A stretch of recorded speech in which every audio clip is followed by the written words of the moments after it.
Welcome to the seminar. Thanks for coming and joining us. My name is Ken Ninomiya. Everyone really calls me Professor Ken. They say because my last name is really difficult to pronounce. It's Ninomiya. And I started a company called EK and Links, which is still my major company now. I rebranded it, which I'll talk about in a minute, to Small Biz Pilot because I started working with small businesses about 2 years ago. And when I say small businesses, I'm talking about not only mom and pop shops or startups, but companies under like $5, $3, $4 million, small companies. Normally I was working with $100, $150 million companies, and I realized that there was a lot of opportunity with small businesses because a small business is an amazing thing, right? They're individuals that want to have this drive and do something, but they're so busy doing something, they may not have the time to market themselves or to properly position themselves.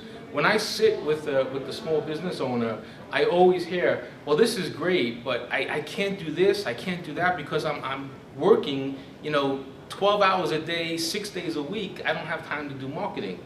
So today what I'm going to show you is how to spend those extra few minutes, and I know it's difficult to say an extra few minutes, but to spend those minutes that we have to do some marketing, and best of all, you know how much it's going to cost you? What do you think? What's your name?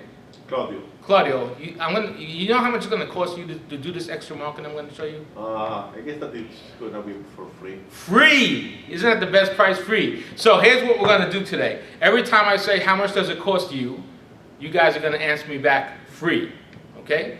This way we understand what we're going to do. So I'm going to show you a bunch of free tools that will help your business and get improved a little bit. All right? Which is important because we want to do that. Most customers will give you 7 seconds to impress them. On the website, the max they'll stay on the website is 30 seconds before they say, I'm out of here. Okay? So that's how quick you'll lose your customer or gain your customer if you're not properly marketing to them. That 30 seconds. Okay? So to think about that as we go through this process, the goal here is to attract that customer and talk to them and tell them the message. All right? That's really, really important. How do you market yourself now? Who has a small business here? Raise your hand. Okay, good. Everybody has a small business? And how do we market yourself right now? How do you market yourself? Word of mouth. Word of mouth, that's perfect. How do you market yourself? Social media. Social media? Referrals. Referrals, which is good. And volunteering in the community. Yeah, community organizing, that's good. How do you market yourself now? Community, websites. Websites, online. And how do you do yours? Basically, what we do, we rent, a hotel lobby. Okay. And we invite the people from the government, everywhere. The top guys over there. We invite them into, a dinner, and then we basically promote our product. Okay, so you feed them. Yes. Food is good. I love food. Yeah. What were you gonna say? We market through pay-per-click ads on Okay, PPC stuff. All right, wonderful. So a lot of online stuff. Yeah, that's exactly right. We have a lot of ways to market ourselves, but attitude, customers, friends, family, associates, all that is part of our marketing too. And we sort of heard that a little bit in all these different things. So what I will show you today is what we call this 360-degree approach. That means just like we went around the room meeting everybody just now, I want you to meet everybody through your marketing 360 degrees, completely around, with all the different tools that we have. And the best thing about that is the price for this is going to be what? Free. Free. Oh, you guys are still early, right? It's only 10:20. But just like your little toolbox at home, everybody should know how to hit a nail with a hammer. Everybody should know how to screw a little screw with a screwdriver. Everybody should know how to use a tape measure, right? You don't need to be an expert, but know what the tool is there, what the tool is for, and how to use it. That's what we're here to learn today, okay? So, let's think about this for a second. Small business is tough. We know that for a fact. This is from the SCORE, the SCORE organization. We know that 600,000 plus businesses are developed every single year. So competition out there is tough. In fact, I think the latest stat has about 11 million of us as sole proprietors in the entire country, right? Sole proprietors, we do our own business, work out of our house or work out of our truck, whatever it is. So there's a lot of small businesses out there. But the issue that small businesses have is we have to pay the bills. We have to eat what we kill, I like to say, right? If we're not working, we're not earning. And if we're not earning, we're not paying the bills, we're not putting food on the table. So how do we spend a few minutes on marketing? And that's what we're going to try to do. And I'm going to try to show you that we're going to spend a few minutes on marketing, and it's going to cost you how much? Free. Free, exactly. All right, so marketing components. Let me just take you back to class a little bit. We all remember the 4 P's of marketing, right? I hope. 4 P's of marketing: product, price, promotion, and place. Basic fundamental concept of marketing. Understand that. We're going to talk about that a little bit. I could spend a whole class just talking about each one of these individual 4 P's, but that's called the marketing mix. So everything we do has to consider those 4 P's. And then the 1 C, which is important, the customer. Never create any marketing campaigns without thinking about your customer. Because the customer does what for you? What's your name again? John. John. What does the customer do for you? Pays your bills. Pays your bills, right. So you can't forget about your customer. If you forget about your customer, they will not pay your bills. They will not frequent your business. So you have to think with the customer in mind. Okay. Now, another little school book example, marketing plans. Most small businesses do not have a marketing plan. I don't know why, but they don't. A lot of time has to be spent on that. But a marketing plan is necessary because it's a blueprint, it's a strategy. It allows you to do something, to put your ideas and your direction on a piece of paper. The power of paper is pretty powerful, right? Do you ever have that example where you think of something and it stays in your head, but then when you write it down, all of a sudden that becomes a little more actionable, where you take action on it? Well, a marketing plan is the same thing. You'll be surprised. I meet companies that are 100 million plus, and they invite me in to talk to them about an idea they have. I said, okay, great, I would love to help you. Let me see your marketing strategy now. Let me see your marketing plan. Let me read through that, and I'll come out and I'll create all this, and I'll help you. And they turn to me and they say, marketing plan? We don't have a marketing plan. I said, so how you been doing it the last 5 years? Oh, well, we just been doing this way and doing that way. I said, so there's no direction, there's no strategy. That's an issue. So the marketing plan has the basic 9 components: an executive summary, identify and target markets. We're going to talk a little bit about this. What we call the ISLEP, which is the macro environment that we have to discuss. And that's sort of a little thing that I came up with. ISLEP stands for the internet. It stands for the social economic conditions, the legal conditions, economic conditions, political conditions, and the technologically advances that we have out there, okay? Competition, we have to know the competition. We can't market just because we're here.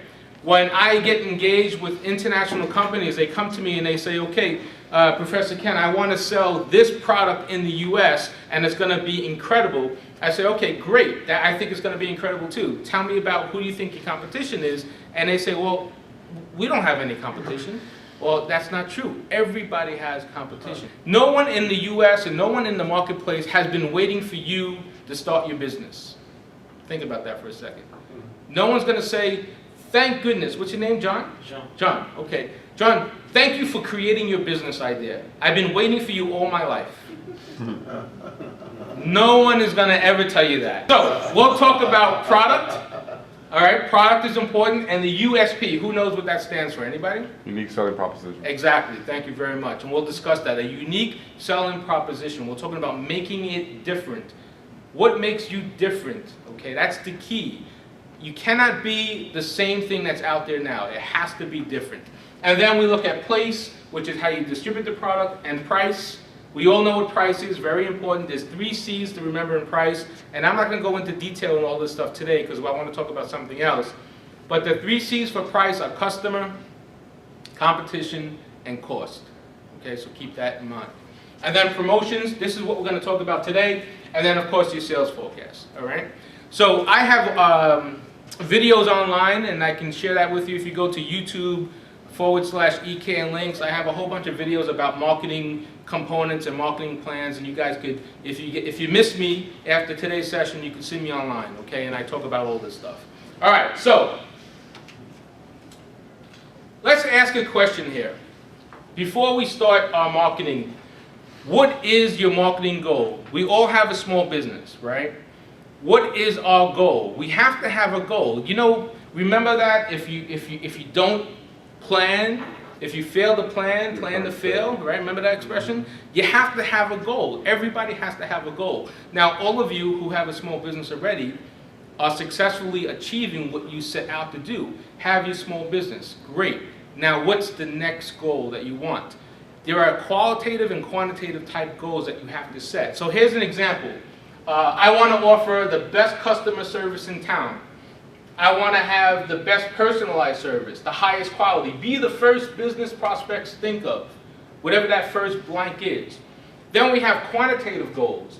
Increase sales from 27,000 to 100,000 in 12 months. Double the number of customers in 2 years. Increase marketing spend to 10% of sales. This is important. So you have to have a goal, okay? Okay, who wants to give me your goal? What's your name? Carlos. Carlos, what do you have? Become most recognized remedy brand in the market and become international, increase sales to $1 million+. Oh, very nice. So that's great. So that's a qualitative and a quantitative goal. Remedy brand. So what do you sell? Some kind of nutritional supplement? Yeah, my company is basically we have natural herbs from the Amazon. Okay, very holistic good. remedies for everything from losing weight to very cool. All right, good. And you notice $1 million. You put a target on there, which is a good number. Okay, it's a difficult to become $1 million business is hard enough. So that's a goal. Now, the thing about goals is they have to be what we call SMART goals. You guys ever heard that term before? So they have to be specific, measurable, attainable, realistic, and timely. So that's good. Anyone else want to share a goal with us? What do you got, John? Reach billing of over 100,000 for bookkeeping in year 2 of operation. Okay, that's very good. So that's very specific. $100,000 billing by year 2. So he's putting that timeline, and he's actually qualifying it and quantifying it. So very specific. So this is important. Now, I want you all to hold on to that goal, okay, because that is the direction. So here's what we need to do.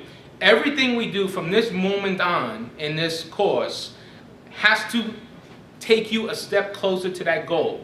So the marketing plan, the 360-degree approach that we're going to use right now, keep that goal in mind. It has to sort of line up with that goal in mind, okay? That's why we need to write that down. All right. We're going to look at this 360-degree approach. I gave you that handout, and what 360-degree approach means is we're going to encompass our customer, our consumer, completely with a combination of print, mobile, online, blog, personal, community, social, and video marketing. And there's really inexpensive, if not free, ways of doing this that I'm going to show you today, which is important. Okay. All right, so a 360-degree approach must include elements that stimulate ways for the brand's consumers to dialogue, to respond back. When I started in marketing a few years ago, most of us remember marketing as I say, okay, I'm sorry, what was your name? Carlos. I'm Professor Ken, nice to meet you, here's my card. That's the way marketing used to be, right? I just present my name, my product, my service to my consumer. He likes it or not, and he does something. But marketing's not like that anymore. Marketing is now a one-to-one communication. Because now Carlos is going to do what? What do you think of that, Carlos? Well, I'm either going to throw it away or I'm going to contact you. Okay, so we have a communication, right? Yeah. If you're going to throw it away, give it back to me. It cost me 3 cents. It's a communication. How many times do we see someone slamming up the blogs or shooting out a tweet about how they hate something or not like something? I mean, so if you understand that one-to-one communication, that's what it's all about today. So we're not building customers by the thousands right now. We're building customers individually, one-to-one. And unfortunately, believe it or not, as we progress over the next few years, that's what's going to happen. How do you market?